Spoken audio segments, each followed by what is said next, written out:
Sizinlə vaxt bildirən sözünlərine baxacağıq. Hər şeydən öncə onu deyim ki, vaxt bildirən qoşmalarımızın bəziləri keçən dərs sizə izah elədiyim məkan bildirən sözünlərlə üst-üstə düşə bilər. Yəni ki, həmin o dərsdə olanlar və yaxud da videoya baxanlar ümumi bəzi sözünlər görəcəksiniz. Nəzərə alın. Bu sadəcə həmin o sözünlərinin birinin bir neçə mənada istifadə olunduğu ilə bağlıdır. Sizə ilk izah etmək istədiyim sözünü это, значит, предлог после. Hər şeydən öncə yadda saxlayaq ki, после Azərbaycan dilinə sonra deyə tərcümə olunur. Və elə bir sözünüdür ki, bu sözünü özündən sonra hər hansısa bir proses tələb edir. Mən proses deyəndə nəyi nəzərdə tuturam? Məsəl üçün, deyə bilərəm после урока, deyə bilərəm после экзамена, не знаю, там, после встречи. Yəni, əgər bu sözününü sonra mənasında, düzdür, bunun başqa bir mənası onsuz da yoxdur. Yəni ki, sonra mənasında istifadə oluna bilməsi üçün bir cümlədə mütləq özündən sonra hər hansısa bir proses gəlməlidir. Bundan savayı dildə istifadə olunan iki dənə sözlə də qarışdıra bilərsiniz. Bunlardan biri через. Mən keçən dəfə bu через predlogunu sizə izah eləmişdim. Siz mənə deyin görüm, bu sözünü məkan bildirən sözünlər arasında necə tərcümə olunurdu?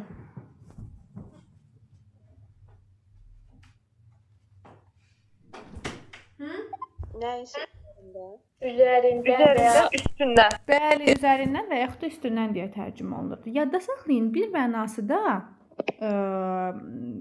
sonradır. Sonra. Bəli, amma necə? Baxın, yuxarıda da после-ni sizə sonra deyə qeyd eləmişəm, через də sonra deyə qeyd eləmişəm. Baxın, yadda saxlayın, через-in sonra deyə tərcümə oluna bilməsi üçün bu sözdən sonra mütləq vaxt bildirən söz gəlməlidir.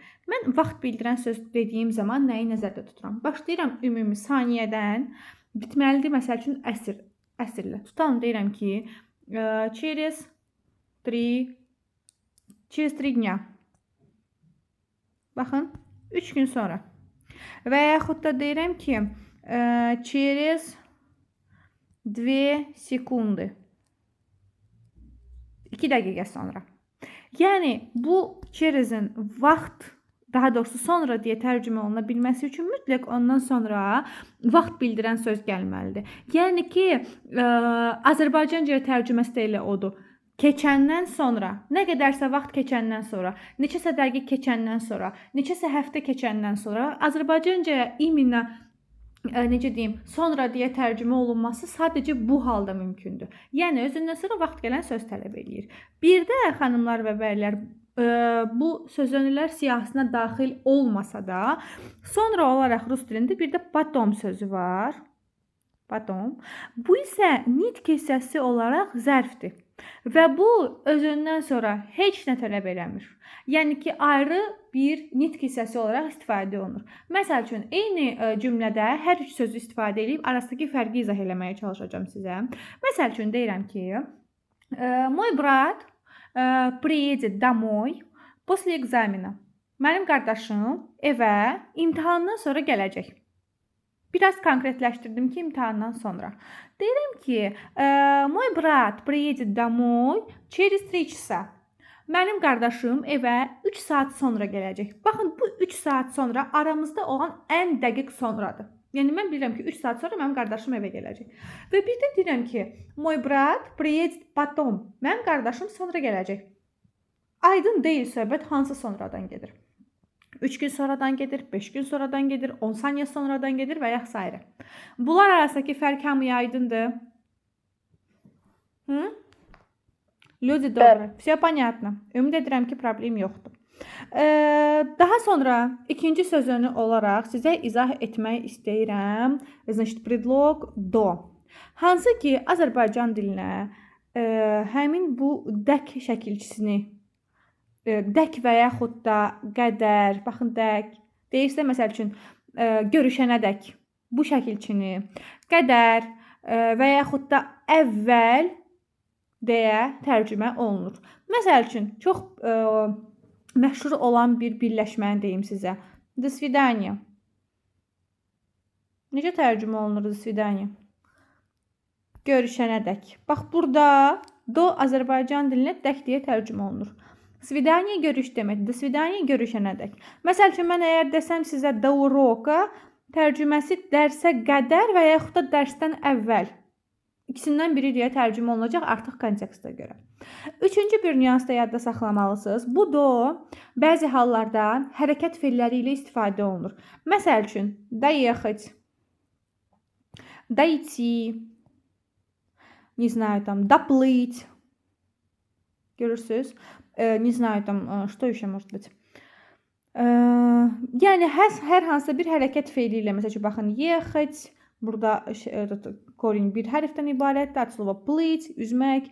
Yəni ki, burada olan bu do söz hissəciyi kimi də istifadə oluna bilər. Rus dilində buna deyilir pristavka. Azərbaycan dilində səhv etmirəmsə sözünüdür. Sözünə xətayda predlog daha bilmirəm. Yəni ki, sözün qarşısında, kökdən qarşıda istifadə olunan o hissəciyə deyilir də, belə deyək. Və yadda saxlayın, əgər bu do hərəkət feilləri ilə istifadə olunursa, özündən sonra da do tələb edir. Məsəl üçün, доехать до дома. Evə qədər gəlib çatmaq. Не знаю, дойти до станции. Stansiyaya qədər gəlib çatmaq. Не знаю, доплыть до берега. Necə tərcümə olunacaq? Доплыть до берега. Tərcümə eləyin zəhmət olmasa. Доплыть до берега. Как будет переводиться? Sahilə qədər üzmək. Bəli, sahilə qədər üzüb çatmaq. Aydındır? Yəni əgər hərəkət feilində do görürsünüzsə, o özündən sonra da mütləq do tələb edir. Все понятно? Вопросы какие-то есть? Люди добрые. Aydındırmı? Müəllimə, do'dan sonra hərəkət feili gələndə yenə bir do da işlənməlidir. Bir dənə də do istifadə olunmalıdır. Oldu. Хорошо? Başa düşdüm. Bu arada bu dediyim nüans ot üçün də keçərlidir. İndi ora gələndə onu da izah eləyəcəm sizə. Deməli, üçüncü sözünü olaraq var bizdə накануне. Накануне. Əsas tərcüməsi ərəfəsində. Bəlkə də yeni il ərəfəsində çox tez-tez istifadə olunur. Eşitmisiniz? Накануне Рождества. Yeni il ərəfəsində, yeni il vaxtında ya Azərbaycan dilinə bir gün əvvəl deyə tərcümə olunur. Məsəl üçün deyirəm ki, мой отец приехал накануне праздника. Mənim atam deməli bayramdan bir gün əvvəl gəlib. Yəni bayram ərəfəsində gəlib deyə tərcümə olunur. Bu sözün də yadınızda qalsın. Düzdür, çox istifadə olunanlar arasında deyil, amma yenə də yadınızda qalsın, biləsiniz mənasını. Daha sonra əsas deməli, qarışdırıla biləcək sözünlərdən olan biri də sredi. Baxın, sredi Azərbaycan dilinə arasında və yaxud da ortasında deyə tərcümə olunur. İndi sizə sual verirəm. Biz keçən dərsdə arasında və ortasında deyə bir sözünlüyə baxmışdıq əslində. Kim xatırlayır onu? Между iki nəfər arasında. Отлично, bəli. Bununla sinonim olan bir də bizdə var. Между. Отлично, bəli. Yadınızdadır, nə gözəl, nə xoş. Deməli, təkrarlayıram. Həm между, həm sredi, hər ikisi Azərbaycan dilinin arasında və ortasında deyə tərcümə olunur. Sadəcə bunların fərqi nə idi? Əgər söhbət hansısa bir çoxluğun arasından gedirsə, bu olacaq sredi. Əgər iki nəfərin arasından gedirsə, bu olacaq между. Hətta belə bir cümlə istifadə eləmişdim sizə ki, например, virus распространяется среди населения. Baxın, sреди населения. Deməli, əhali arasında. Söhbət əhalidən gedir. Yəni, ortada bir çoxluq var, düzdür? Əgər söhbət çoxluqdan gedirsə, bu sredidir. Yox, əgər məsəl üçün deyirəm ki, соревнование проводится, значит, между двумя участниками. İki nəfərin arasında deməli yarış keçirilir. Söhbət əgər iki nəfərdən gedirsə, bu artıq между olacaq. Tək fərqi budur. Yoxsa mənası ikisinin də eynidir. Daha sonra çox məşhur olan bir predlog var. S. Bu bizim qarşımıza so olaraq da çıxa bilər. Keçən dəfə də əslində biz bu sözünlüyə baxmışdıq bir balaca fərqli mənada. Gəlin bir yadımıza salaq görək hansı mənada baxırdıq soya. Keçən dəfə izah elədiyim mövzuda hansı necə tərcümə olunurdu?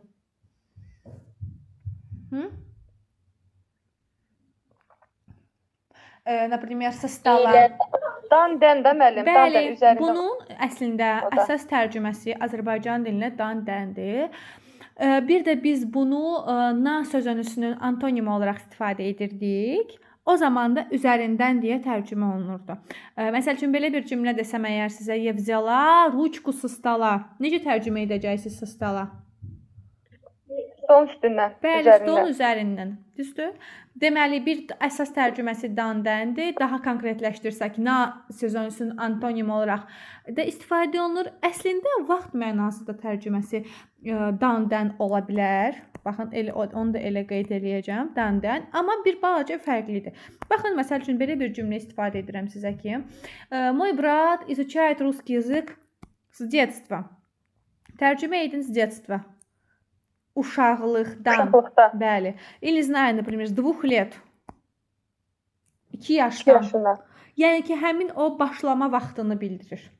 Aydındır? O mənada dan dən deyə istifadə olunur. Хорошо? Daha sonra bu yəni ki, vaxt mənasında əsas tərcüməsi budur. Hər hansısa bir zamandan bəri. Məsəl üçün bu sözünü ilə istifadə olunan bir bağlayıcımız var idi. Bilmirəm yadınızdadır yoxsa yox. С тех пор как. Necə tərcümə olunurdu с тех пор как? O zamandan bəri. Помните, с тех пор как мы, значит, зашли, они сидели тихо. Biz içəri daxil olduğumuzdan bəri onlar sakit otururdular. Baxın, bu da s sözünüsü ilə istifadə olunan birləşmələrdən, bağlayıcılardan biridir. Bu da belə. Daha sonra keçən dərs sizə izah elədiklərimin sırasında po. Po'nun biz dedik ki, Azərbaycan dilinin bir neçə tərcüməsi var. Deməli, məsəl üçün keçən dəfə demişdik sizinlə boyunca deyə tərcümə oluna bilər. Например, значит, по лесу, по улице, yəni ki, küçə boyunca vasitə bildirə bilər. Məsəl üçün po telefonu. Bəli, üzrə, bir də vasitə. Bəli, bir də üzrə bildirə bilər. Bir də Məsəl üzrə. üçün, hətta keçən dərs o HR məsələsini yazmışdıq sizinlə. O spesialist po Po kadram, kadram. kadrlar üzrə mütəxəssisdir. Daha sonra Evet. fənlərlə istifadə oluna bilərdi, po matematiki, po fiziki. Bir də yadda saxlayın ki, bir dənə də birləşmə yazmışdıq. Əgər po özündən sonra həftə günləri tutalım, gəlirsə tutalım. Məsəl üçün deyirəm, po вторникам dediyim zaman necə tərcümə olunurdu? Məsələn deyirəm ki, мы занимаемся по вторникам. Burada həmin o həftə gününün, hər həftənin həmin o günündən söhbət gedir. Məsəl üçün mən desəm ki, əgər мы занимаемся по вторникам, yəni biz hər həftənin ikinci günü deməli məşğul oluruq mənasında istifadə olunacaq. Aydındır? Bəzən də bu po deməli hər hansısa bir prosesin bitdiyini göstərir. Daha əgər belə doğru izah eləsəm, bəzən Azərbaycan dilinə sonra deyə tərcümə oluna bilir. Nə zaman? Bax, məsəl üçün belə bir cümlə istifadə edirəm sizə. Po окончании работы. Po окончании работы. İndi sizə belə bir daha doğrusu necə başa düşə bilərik ki, orada po sonra deyə tərcümə olunur da. Deməli biz sizinlə po'nun bir neçə mənasını baxdıq. Hansı mənaları var idi? Təkrarlayıram. Üzrə mənası var idi, boyunca mənası var idi, vasitə bildirə bilərdi, prosesin təkrarlandığını göstərirdi, məsələn, po вторникам və s. İndi sizə sual verirəm. Что такое окончание работы? Nə deməkdir окончание работы? İşin qurtarmağı da mənim. Bəli, indi bayaq sizə dediyim o sıraladığım deməli, daha doğrusu mənalardan hər hansısa bura uyğun gəlir. Burayla istifadə edə bilərəm onu. Və məsəl üçün deyirəm, burada üzrə mənasında mı deyim və yaxud da boyunca mənasında mı? Sizə sıraladığım hər hansısa bir mənada burada həmin bu po istifadə oluna bilməz. Görürsünüz ki, yuxarıda göstərilənlərdən heç biri deyil. Yadda saxlayın ki, bu zamanda po Azərbaycan dilinə sonra deyə tərcümə oluna bilir. Aydındır? Təkrarlayıram, boyunca deyilsə, üzrə deyilsə, vasitə bildirmirsə, prosesin təkrarlandığını göstərmirsə, deməli həmin bu po o kontekst içərisində sonra deyə tərcümə olunur. Aydındırmı? Ümid edirəm ki, yadımızda qaldı. Daha sonra sözünlərimizdən keçən dəfə izah etdiklərimdən biri də K sözünüsü idi. K Azərbaycan dilinə necə tərcümə olunurdu? Keçən dərs izah elədiyim, deməli, konspektə əsasən, mövzuya əsasən. Yanına, tərəfə, gilə. Bəli, молодец, отлично. Əslində hal-hazırda da həmin o mənadadır. Sadəcə daha çox məcazi mənada istifadə olunur. Məsəl üçün deyirəm ki, к вечеру. Məsələn deyirəm ki, мы можем увидеться к вечеру. Necə tərcümə olacaq mı? Biz axşam tərəfi Bəli, görüşərik. biz axşama yaxın, axşam tərəfi görüşə bilərik. Əslində yenə Azərbaycan dilinə eyni cürə tərcümə olunur. Sadəcə məsəl üçün к метро, к бабушке, к подруге. Əgər biz onu bir məkan bildirən sözünü olaraq istifadə eləsək, o daha çox həqiqi mənada istifadə olunur. Amma məsəl üçün bu mənada, например, к вечеру da axşama yaxın biraz məcazi məna olaraq götürülür. Bəzən bu sizin qarşınıza belə də çıxa bilər. Məsəl üçün к экзамену. İmtahana. Bəli, imtahana, к урокам, например. Dərslərə. Dərsə. Həmin Dərslərə. o istiqaməti deyim göstərir də, правильно? İmtahana, dərslərə, həmin o istiqaməti, o yönü bildirir. Yadda saxlayın. Хорошо? Vaxt mənasında isə baxın bu mənada istifadə olunur. Хорошо? Например, я постараюсь успеть к завтраку. Mən səhər yeməyinə çatdırmağa çalışacağam. Aydındır? Или, например, мы не успеем написать статью к утру. Biz səhərə, deməli, məqaləni yazıb qutara bilməyəcəyik. Понятно? Хорошо? Запомнили? Вопросы есть какие-то? Yoxdur ki? Хорошо. Məşhur sözünlərimizdən olan V qarşımıza V olaraq da çıxa bilər. Vaxt bildirdiyi zaman əsasən həftə günləri ilə istifadə olunur. Həftə günləri, bütün həftə günləri V ilə istifadə olunur. В понедельник, во вторник, в среду, в четверг, в пятницу, в субботу, в воскресенье. Bu bir. Başqa nə ola bilər? İlin ayları ilə də V istifadə olunur. В январе, в феврале, не знаю, там, в июне, в августе, в сентябре. Deməli, həftə günləri, ilin ayları yadda saxlayın ki, hər ikisi zaman bildirdiyi zaman. Məsəl üçün Azərbaycan dilinə tutan deyir ki, mən birinci gün gələcəm. Amma rus dilində həmin o birinci günü bildirmək üçün bizə mütləq V lazımdır ki, я приду в понедельник. Mütləq o V qarşısında istifadə olunmalıdır. Aydındırmı? Zapomnili? Deməli, ilin ayları və həftə günləri. Bundan əlavə olaraq bizdə na da istifadə oluna bilər. Na daha çox bir işin olduğu vaxtı bildirir. Konkret bir vaxtı, daha doğrusu belə deyək də. Mən məsəl üçün deyirəm ki, на встрече, на экзамене, на уроке, на праздниках. Daha çox mücərrəd anlamlarla istifadə olunur. Beləmi deyim, bilmirəm necə daha yaxşı yadınızda qalar. Daha sonra qarşınıza bu tip cümlələr çıxa bilər ki, məsəl üçün deyirəm ki, наше собрание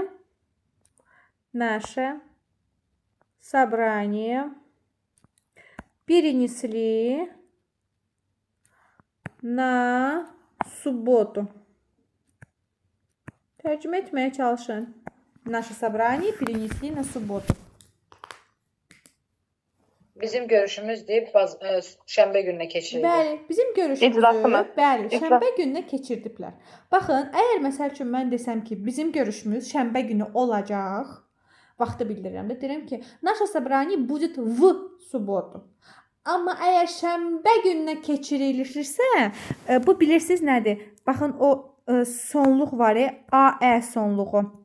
Şənbə gününə keçirilir. Birinci günə keçirilir. Həmin o sonluğu bildirir. Aydındır? Və yaxud da məsəl üçün deyirəm ki, мы увидимся с друзьями. Нет, нашу встречу с друзьями, значит, записали на 5 число.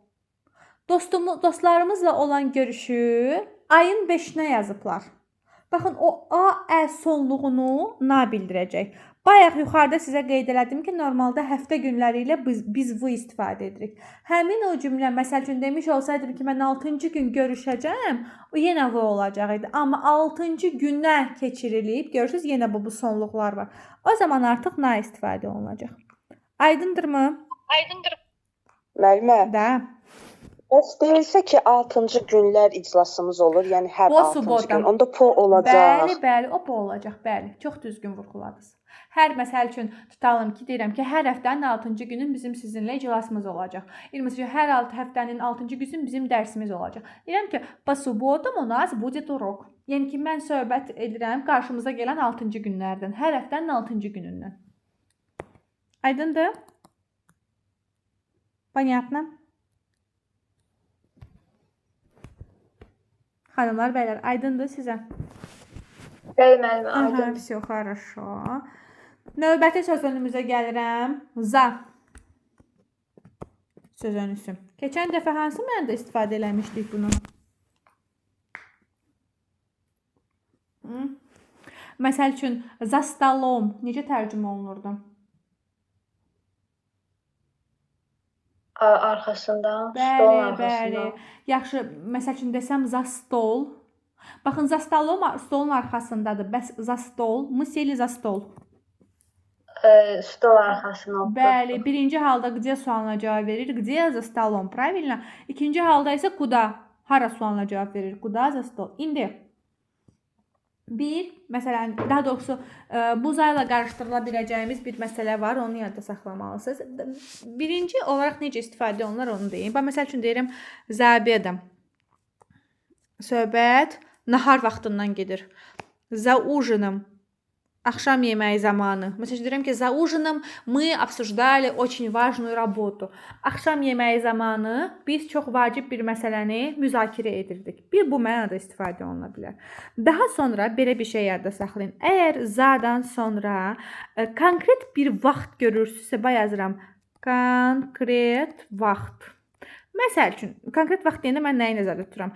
Məsəl üçün, 3 часа, 5 лет. Не знаю, 2 дня, не знаю, 6 недель və s. Görürsüz, söhbət nədən gedir? Konkret vaxtdan gedir. Yadda saxlayın, bu kontekst içərisində za Azərbaycan dilinə ərzində deyə tərcümə olunacaq. Yəni, məsəl üçün, mənim üçün za 3 часаны tərcümə edin. 3 saat ərzində. Bəli, 3 saat ərzində. Əgər zadan sonra konkret vaxt istifadə olunursa, za orada ərzində deyə tərcümə olunacaq. Aydındır? İndi eyni şey. Baxın, bu hissəni siləcəm sizin üçün. Diqqətli olun. Bir də bu tərcümə hissəsini siləcəm. Eyni kontekst sizin qarşınıza na ilə də çıxa bilər. Nadan sonra əgər konkret vaxt istifadə olunarsa, çalışacağım Azərbaycanla tərcümə edeyim, yadda saxlayın. Mən əgər məsəl üçün desəm ki, я еду к бабушке за 3 часа. Mən nənəmgilə 3 saat ərzində gedirəm. Nə bilim, nənəmgil tutalım qalır masazırda dünyanın o başında. Mən də düşmüşəm probka vaxtında. Buradan nənəmgilə 3 saat ərzində gedirəm. Amma desəm ki, я еду к бабушке на 3 часа. Bu o deməkdir ki, mən nənəmgilə 3 saatlıq gedirəm. Yəni gedirəm, 3 saat sonra qayıdacağam. Na 5 лет dediyim zaman 5 illik deyə tərcümə olunacaq. Na 2 dня dediyim zaman, na 2 dня 2 günlük deyə tərcümə olunacaq. Məsəl üçün desəm na 6 neděl 6 həftəlik deyə tərcümə olunacaq.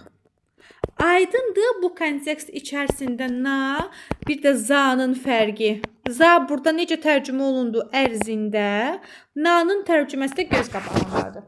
Aydın olmayan bir şey varmı? Люди добрые, все понятно.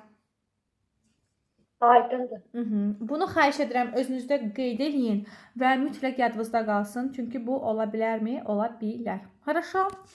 Daha sonra keçən dəfə izah elədiyim sözünlərin kateqoriyasında bizim qarşımızda bir də var idi period. Hansı ki Azərbaycan dilinə qarşısında, qabağında deyə tərcümə olunurdu. Məsəl üçün deyirəm перед школой. məktəbin qabağında bir domam məsəl üçün məktəbin domam məktəb, daha doğrusu evin qabağında. Bir də əgər perioddan sonra bir proses deyək də varsa, tutalım deyirəm ki, period snom. Görürsüz, son nədir? Yuxu. Yuxudan qabaq, yuxudan öncə deyə tərcümə olunacaq. Məsəl üçün deyirəm ki, period examenim. İmtahandan əvvəl. İmtahandan qabaq, imtahandan öncə. Aydındır? Baxın, belə tərcümə olunacaq. Doговорились? Запомнили? Bir qabağında deyə tərcümə olunur. Bu da daha çox həqiqi mənadır, fikir verirsinizsə əgər məsələn məktəbin qabağında, evin qabağında.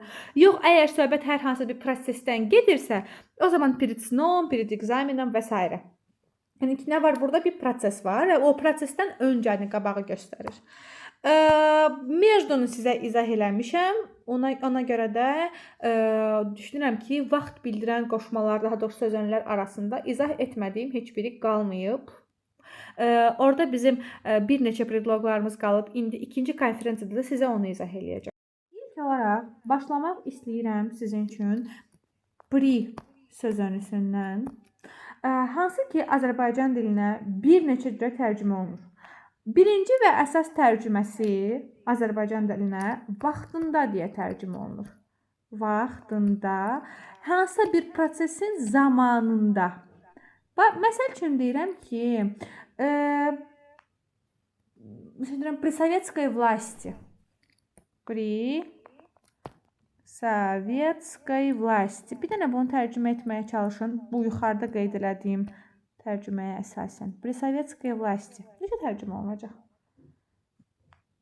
Sovet hakimiyyəti dövründə. Sovet hakimiyyəti dövründə həmin o prosesin o vaxt ərzində olanını bildirir. Məsəl üçün deyirəm ki, при советской власти, например, nə olsun? Люди жили очень хорошо, məsəl üçün deyirəm də. Sovet dövrü zamanı, Sovet hakimiyyəti zamanı insanlar yaxşı yaşayırdılar. İki dənə prosesin eyni zamanda baş verdiyini göstərir. Azərbaycan dilində də vaxtında və yaxud da zamanında deyə tərcümə olunur.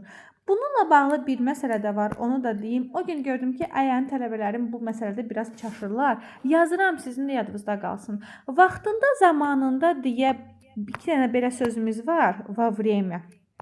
Baxın, во время bu kontekst içərisində pri ilə eyni mənadadır. Hər hansısa bir prosesin vaxtında. Məsəl üçün, deyirəm во время урока. Necə tərcümə edə bilərik во время урока? Dərs zamanı. Dərsin gedişatı zamanı. При советской власти necə tərcümə elədik? Sovet deməli, hakimiyyəti zamanı. Nəyinsə zamanında. Bir də var ki, məsəl üçün, bu çıxa bilər qarşınıza во время. Slitlə yazılır, birlikdə yazılır. Udareniyasına kimi qoyuram sizə, vurğu o-ya düşür. Bu, məsəl üçün deyirsiniz, mən vaxtında gəldim. Я пришла вовремя. Bu tərcümə olacaq. Mən vaxtında gəldim. Yəni, tutalım, demişdim saat 3-də gələcəm və saat 3-də gəldim. Amma desəm ki, mən dərs zamanı gəldim. Ya пришла во время урока. Aydındır? Bu ikisinin arasındaki fərq. Люди добрые, понятно? Müəllimə, bir də deyə bilərsiniz vovrimə ilə vovrimə. Bax, birinci ayrı yazılır və vaxtında deyə tərcümə olunur. Nəyinsə vaxtında. İkinci birlikdə yazılır. Udarение o-ya düşür. Hansı ki, Azərbaycan dilində vovrimə, daha doğrusu Rus dilində vovrimə deyilir. O, Azərbaycanca deyirsinizsə, tutalım deyirəm ki, dərs saat 3-də başlayır və mən vaxtında gəldim, çatdım. Bax, bu predloqdur. Burada vo predloqdur, söz önüdür. Время isimdir. Burada bu ümumiliklə zərfdir. Vəssalam. Bunu qeyd edin və yadda saxlayın. Aydındır. Aşağıda yazdığım 2 dənə cümləni də qeyd edin. Tərcüməsi ilə yadda saxlamağa çalışın. Keçirəm danışım. Səbəb bildirən bir neçə söz önümüz var. Onları izah etmək istəyirəm sizə.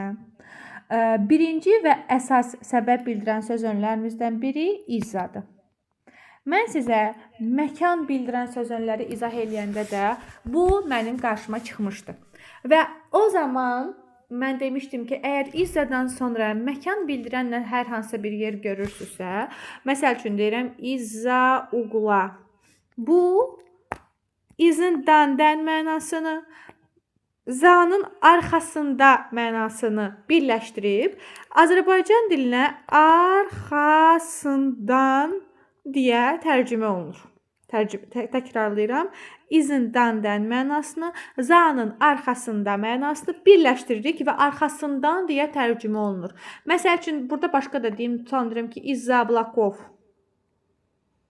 Из-за облаков выглянуло солнце. Yəni ki, buludların içərisindən günəş göründü deyə tərcümə olunacaq. Və əsas mənası isə bu izan əsas mənası görə deyə tərcümə olunur. Yadda saxlayın. Məsəl üçün deyirəm ki, из-за шума ничего не слышно. Tərcümə edin, из-за шума ничего не слышно. Səs-küyə görə heç nə eşidilmirdi. Bəli, heç nə eşidilmirdi. Aydındır. İkinci əsas tərcüməsi olaraq, bu biraz negativ bir tərcümədir. Azərbaycan dilinə üzündən və yaxud da ucbatından. Məsəl üçün deyirəm ki, belə bir cümlə yazım sizə. Deyirəm ki, из-за его плохого поведения наказали всех. Naказali всех. Tərcümə eləyin. Pis davranışına görə hamını cəzalandırdılar. Onun pis davranışına görə, yəni onun ucbatından, onun pis davranışına görə hamını cəzalandırdılar. Aydındır? Bütün tərcümələr əslində elədir. Baxın, Azərbaycan dilinə bir bayaq tərcümə dediyim kimi tutalım. İza şuma nичего не было слышно. Deməli, səs-küyə görə, səsə görə heç nə eşidilmirdi. Görürsünüz, dan deyə tərcümə olunur. Bir bu mənası var, üzündən, ucbatından görə, nəsə olduğuna görə ola bilər. Tutalım, deyirəm ki, burada belə bir kitabda belə bir cümlə qeyd eləmişəm sizə. Они поссорились из-за пустяка. Onlar boş bir şeyə görə, deməli, dalaşdılar daha doğrusu. Yəni, в любом случае, nəyinsə baş verməyinin səbəbini göstərir və əsas tərcüməsi görədir. Bir də hansı tərcüməsi var idi sizə bayaq dediyim, arxasından deyə də tərcümə oluna bilər. Aydındır? Zapomnili? Emin edirəm ki, hə. Daha sonra keçən dərs izah elədiyim və yadda saxlamalı olduğunuz bir nüans da var idi. Bəlkə də bağlayıcı mövzusunu yaxşı bilənləriniz bunun arasındakı fərqi tuta biləcək. Belə bir söz önümüzdə var, благодаря. Baxın, bu благодаря Azərbaycan dilinə, əgər mən bunu sözbəsöz tərcümə etsəm, Azərbaycan dilinə bu mənada sayəsində deyə tərcümə olunur. Bir dənə zəhmət olmasa sayüz mövzusuna geri dönün. Əgər xatırlayırsınızsa, orada iki dənə bağlayıcımız var idi. Благодаря тому, что və из-за того, что. Onların fərqi nə idi? Nəyə harda istifadə etməli idik? Из-за того, что... Biri mənfi. Bəli, благодаря тому, что müsbət, из-за того, что isə mənfi deməli mənada istifadə olunurdu. Düzü, daha doğrusu mənfi cümlələrdə istifadə olunurdu. İndi baxın, bu благодаря da Azərbaycan dilinin əsas tərcüməsi sayəsində, daha sonra deməli tərcümə oluna bilər nəticəsində, görə, köməyi ilə, səbəbi ilə və daha çox pozitiv olan nüansları göstərir. Məsəl üçün deyirəm ki, belə bir cümlə qurum sizə. Благодаря помощи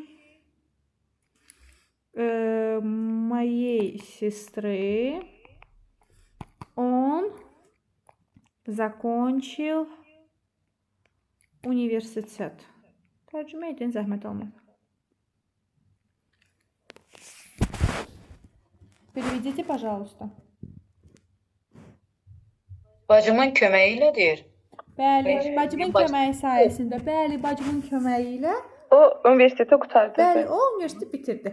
Yəni ki, pozitiv bir durumdan söhbət gedir. Axı universiteti bitirmək pozitiv bir məsələdir. Düzdür? Правильно? Запомните, пожалуйста. Daha sonra qarşınıza çıxa biləcək söz önlərindən biri согласна. Согласна Azərbaycan dilinə sözbəsöz müvafiq olaraq və yaxud da uyğun olaraq deyə tərcümə olunur. Məsəl üçün deyirəm ki, согласна графику. Tərcümə olunacaq qrafika əsasən, qrafika uyğun olaraq. Aydındır? Bunu da yadda saxlayın. Və məşhur söz önlərimizdən olan po, bu da bəzən səbəb bildirə bilər. Baxın, 2 dərsdir sizə söz önü keçirəm. Bəlkə də ən çox təkrarladığım söz önlərindən biri bu po ola bilər. Bir daha xatırladıram mənalarını. Üzrə, boyunca, daha sonra bu bildiyimiz məktəb fənləri ilə istifadə oluna bilər. Po matematiki, po ruskamu, po fiziki və s. Deməli, başqa vasitə bildirə bilər po telefonu, tam, я не знаю, по телевизору, по YouTube, по Instagramu və s. Bayaq keçdiyim deməli nüansda sonra mənasında istifadə oluna bilər. Kimlər ki, o isə yadında deyil, bir dəfə də dərsə girib YouTube-dan bir dəfə də baxsınlar. İndi yükləyəcəm sizə. Hal-hazırda da səbəb bildirir və bunları ayırt etməyin tək yolu ən azından cümlənin bir hissəsini anlamağınız ola bilər ancaq. Mən məsəl üçün deyirəm ki, он пропустил уроки по болезни. По болезни. Tərcüməsi olacaq xəstəlik səbəbilə, xəstəliyə görə, xəstəliyin üzündən. Aydındır? Səbəb bildirir. Bir də əgər bütün mənaları haqqında azdan çoxdan məlumatınız olsa, məsəl üçün biləcəksiniz ki, по болезни necə izah edeyim? Orada axı üzrə mənası yoxdur, ola bilməz, vasitə ola bilməz. Daha çox maksimum uyğun olan variantı tapmağa çalışın. Başa düşürəm, mənaları çoxdur, amma bunu təəssüf ki, başa düşmək üçün azdan çoxdan ən azından tərcüməni bilmək lazımdır. Və təbii ki də mənalar haqqında məlumatımız olmalıdır. Aydındırmı? Запомнили? Ümid edirəm. Daha sonra məqsəd bildirənlərimiz arasında ən populyar olan deməli söz önlərimizdən biri для, hansı ki Azərbaycan dilinə üçün deyə tərcümə olunur. Məsəl üçün deyirəm ki, я купила машину для мамы. Anam üçün maşın almışam. Məqsədim anamdır. Aydındır. Zapomnili. Bunun məsəl üçün sırf məqsəd bildirənlər arasında nə ola bilər başqa? В целях, например. Qarşınıza çıxa bilər в целях. Bir də bu da çıxa bilər с целью, məqsədi ilə. Sorry, biraz səhv yazdım. Целью, s məqsədi ilə. Bildiyimiz əl tərcüməsi budur, məqsədi ilə. Нəyinsə məqsədi ilə. С целью приехать к тебе пораньше, мы выехали рано. Yəni ki, sənin yanına tez gəlmək məqsədi ilə biz evdən tez çıxdıq. Вроде бы düşünürəm ki, yox, hamısı deyil, bir ikisi qaldı. Qoyun bunları da sizə izah edeyim. Çünki testlərdə bunlar sizin qarşınıza çıxacaq. Hətta sayüz testlərində də bunlara uyğun bir neçə sual var idi. Deməli, elə predloqlarımız var ki, onlar demək olar ki, heç bir kateqoriyaya aid deyil. Sadəcə Azərbaycan dilinə bəlli bir spesifik tərcümələri var. Məsəl üçün, кроме. Necə tərcümə olunur кроме? Кроме başqa deyil müəllimə. Bəli, başqa və yaxud da savayı deyə tərcümə olunur. Bunun sinonim olaraq помимо da görə bilərsiniz. Кроме, помимо. Başqa və yaxud da savayı deyə tərcümə olunur. Və məsəl üçün deyirəm ki, все пошли на концерт, кроме брата. Qardaşımdan başqa hamı konsertə gedib. Помимо моего брата, qardaşım. Yenə кроме, помимо hər ikisi sinonimdir və Azərbaycan dilinə başqa və yaxud da savayı deyə tərcümə olunur. Tez-tez qarşımıza çıxanlardan против. Bunun mənaya görə həm həqiqi mənada, həm də məcazi mənada tərcümələri var. Məsəl üçün, həqiqi mənada nə deyə bilərəm sizə? Tutalım ki, Azərbaycan dilinə qarşı deyə mənasında çox tez-tez istifadə olunur. Hətta frazeoloji birləşmə olaraq da var rus dilində. Значит, плыть против течения. Axara qarşı deməli üzmək. Плыть против течения. Bildiyimiz qarşı mənasında. Aydındır? Daha sonra biraz məcazi mənada nə ola bilər? Tutalım, burada kitabda da sizə qeyd eləmişəm. Лекарство против гриппа. Qripə qarşı olan dərman. O dərman məsələsində bir dənə də sözünü istifadə eləmişdim sizə. Bu lekarstvo məsələsi ilə demişdim, yadda saxlayın bunu. Məsəl üçün mən rus dilində deyə bilərəm lekarstvo для гриппа. Sizin Azərbaycan dilində dediyiniz kimi qrip üçün olan. Antigrip olmalıdır. Молодец, хорошо. Bax burada əsas olaraq ot istifadə olunur. Lekarstvo от гриппа, от кашля, от головной боли və s. Bir də nəyəsə qarşı olan mənası. Məsələn, qripə qarşı olan dərman deyirsinizsə, orada protiv də istifadə oluna bilər. Əsla dla istifadə oluna bilməz. Bunu niyə deyirəm? Çünki Azərbaycanca siz deyirsiniz, qrip üçün dərman aldım məsəl üçün. Bizdə axı üçün dla deyə tərcümə olunur. Amma lekarstvo для гриппа siz rus dilində deyəndə keçən dəfə də tərcümə eləmişdim. Elə bir ki, gedib dərman alırsınız, qrip xəstəsi olasınız. Allah eləməsin. Aydındır? Zapomnili? Bunlar hamısı predloglardır. Hamısı predlogdur, bəli. Rus dilində predlogdan bol nə var? Bunlar hamısı predlogdur. Хорошо? Narahat olmayırsa göndərdiyim konspektdə bunların hamısı qeyd olunub. Bir dəfə də mütləq üzərindən oxuyarsınız. Hələ mən seçib sizə izah edirəm, amma hamısını demirəm. Хорошо? Daha sonra bu protivin mənalarını, deməli birinci mənasını dedik ki, hansı ki qarşı deyə tərcümə olunur, həm həqiqi, həm məcazi mənada. Bəzən məsəl üçün əleyhinə qarşı da deyə tərcümə oluna bilər. Məsəl üçün deyirəm ki, движение против войны, müharibə əleyhinə olan hərəkat. Əleyhinə, ziddinə, qarşı mənasında bu mənası da ola bilər. Protiv birdə nə mənada qarşısında ola bilər? Məsəl üçün deyirəm ki, мой дом находится напротив магазина. Bir dənə bunu tərcümə edin. Mənim evim deyir, mağazinin qarşısındadır. Qarşısında yerləşir. Bax bu da против. Хорошо? Напротив, значит, магазина находится мой дом. Хорошо? Məkan, hər Nə yerləşdirdin mənim? qabaq necə tərcümə elədin? Tap başa düşmədim. Mənim evim elə bir mağazinin əks tərəfində yerləşir də. Deyirəm məsələn, düzün istiqamət, bir də əks istiqamət, əks tərəfində. Qabağında yerləşir. Yəni ki, qarşısında yerləşir mənasında. Əksi deyə bilmərəm, xeyr. Əks qabağı da, arxada, məndə yox. Əks yox. Qarşısında yerləşir. Bax, mənim evimdir, qabağında da başqa bir mağaza var və yaxud da nəsə var. Başqa nə ola bilər? Aha, следующий. Вместо. Baxın, var вместо. Var вместе. Вместе birlikdə deyə tərcümə olunur. Birlikdə. Və daha çox özündən sonra, bax burada, bu hissədə s tələb edir. Вместе с другом, dostumla birlikdə. Вместе с подругами, rəfiqələrimlə birlikdə. Вместе с братом, dostumla birlikdə. Tək istifadədə oluna bilər. Demirəm ki, səhvdir. Məsəl üçün deyirəm ki, мы поехали вместе.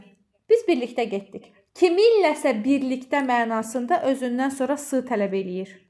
Sadəcə birlikdə deyirsə, s olmadan da istifadə oluna bilər. Bir də var вместо. Вместо Azərbaycan dilinə əvəzinə deyə tərcümə olunur. Хорошо? Например, вместо меня сегодня на концерт пойдет мой брат. Bugün mənim yerimə, bax, вместо меня. Mənim yerimə, mənim əvəzimə, bugün məsəl üçün tutan mənim qardaşım gedəcək konsertə. Bunların ikisinin zəhmət olmasa fərqi yadınızda qalsın. Bu odur, bu yedir. Aydındırmı? Vопросы? Qaranlıq qalan nəsə var? Ümid edirəm ki, yoxdur. Səsvi çıxmırsa deməli yoxdur. Və son olaraq Vapriki. Yox, son olaraq deməyim. Yenə ağlıma nəsə gələ bilər. Vapriki Azərbaycan dilinə bir neçə mənası var. Birincisi baxmayaraq. Baxmayaraq. Söz önüdür, yadınızda qalsın. Əksinə bəzi hallarda rəğmən deyə də tərcümə oluna bilər. Rəğmən. Хорошо. Məsəl üçün deyirəm ki, vopреки моим ожиданиям, gözləntilərimə rəğmən, gözləntilerimin əksinə, gözləntilərimə baxmayaraq. Aydındır? Bax məsəl üçün burada kitabda qeyd etmişəm, vopреки желанию, yəni ki, arzusuna baxmayaraq, arzusuna rəğmən, arzusunun əksinə. Bəli, buyurun. Mən bu nismatri ilə də sinonimdir. Məna olaraq bəli, nесмотря на ilə sinonim ola bilər, əgər baxmayaraq mənasındadırsa. Bəli, baxmayaraq. Bəli, əgər yəni ki, bağlayıcı olaraq yox, nесмотря на то, что olmalıdır. Əgər baxmayaraq mənasında sözbəsöz tərcümə olunursa, o zaman bəli. Bu il 9-ların imtahanında var idi bu. Yəni 9-ların yerində ki, Ruski sektor 9-ların imtahanında imina bu düşmüşdü. Хорошо, запомнили? Вопросы есть? Nəsə qaranlıq qalan nəsə var? Hələ ki izah elədiklərimlə. Bir dənə mən Problem qeydlərə aparırdım. Yarımçı qalan soruşa bilərəm. Əgər indi izah elədiklərimdirsə, bəli. Hə, indi izah elədiniz mən. Mənim evim orada tərcüməsini necə demişdiniz? Evin yaxınlığında yerləşir. Qarşısında. Rusça cümlə necə idi? O cümlələri tabii o YouTube-dan baxarsan, quzum. O cümlələr heç mənim də yadımda qalmıyor, bura nə yazmışam. Напротив магазина. Напротив магазина. Naprotiv magazini. Bir də Vovремя cümlə demişdir. Я пришла во время урока, dərsin zamanında gəlmişəm. Bir də məsəl üçün deyirəm ki, я пришла вовремя. Mən vaxtında gəlmişəm. Hansı bitişikdir? Birinci ayrıdır, ikinci bitişik. Çox sağ ol. Sən sağ ol. Tak, deməli, indi kitabda, daha doğrusu sizə göndərdiyim konspektə bir daha baxdım. Vроде бы izah etmədiyim heç nə yoxdur. İndi baxıram, demək olar ki, sözbəsöz hər predlog, hər deməli padejına qədər hamısını sizə göndərdiyim konspektdə izah eləmişəm. Öncədən deyim ki, okey, mən çalışdım ki, sıfırdan hamısını sizə izah eləyim, başa salım. Ümid edirəm ki, aydın şəkildə izah eləməyi bacardım, amma yenə də öncədən hamınıza bildirirəm ki, bu konspekti oxumasaz, hər birinə bir dəfə baxmasaz, bu bizə çox çətin olacaq.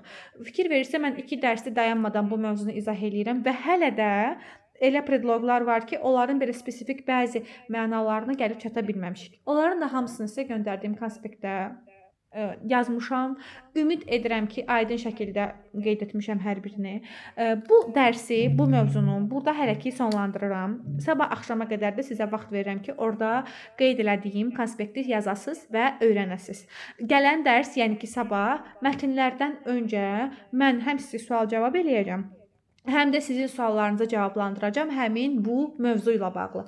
Baxıram burada, yəni ki, bildiyiniz uzun-uzun hər birini qeyd eləmişəm də sizin üçün. Çalışmışam ki, sözbəsöz hər birini Azərbaycancasını, Ruscasını qeyd edim.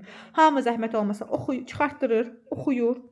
Kitabı olan, zaten kitabda hamısını qeyd eləmişəm. Olmayan üçün konspekt göndərmişəm. Oxuyursunuz, öyrənirsiniz. Mən gələn dərs, yəni sabah axşam onlayn üçün keçərlidir. Yəni hələ tam izah eləməmişəm bu mövzunu. Tam izah eləmişəm, hələ başlaya bilməmişəm heç.